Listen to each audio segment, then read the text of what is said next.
You can also see another red dots coming out of the glossopharyngeal nerve to reach all the way down to a ganglion. And this ganglion is called the otic ganglion, and it's responsible for the parotid gland, which is number 7. And this is one of the parasympathetic ganglion.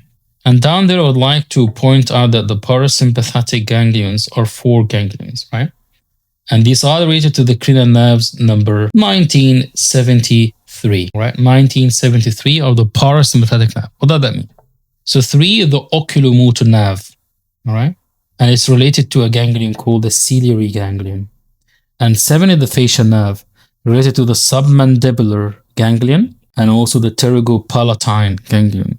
And number 9 is the glossopharyngeal nerve, which is related to the otic ganglion. And this covers all the parasympathetic ganglions in the head and neck. So we're talking about the cranial nerve number 9. So you have a branch coming all the way down to a ganglion down there. So number 5 is the otic ganglion, and it is related to the parotid gland, all right? And that will make 4 at the lesser petrosal nerve, which is coming out of the glossopharyngeal nerve. You also have a deep petrosal nerve, and you also have the greater petrosal nerve as number 2, greater petrosal nerve. And number 1 is called the geniculate ganglion, or like a gene, or like a knee. And this is part of the facial nerve, the geniculate ganglion. I think we pretty much answered all the marks on this diagram.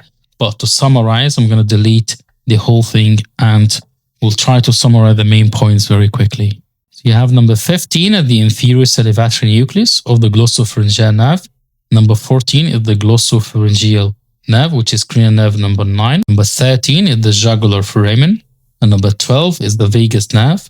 And number 11 is the sympathetic ganglion, which is something that we haven't covered. So it is the superior sympathetic ganglion, all right? And number 10 is the carotid branch of the glossopharyngeal nerve.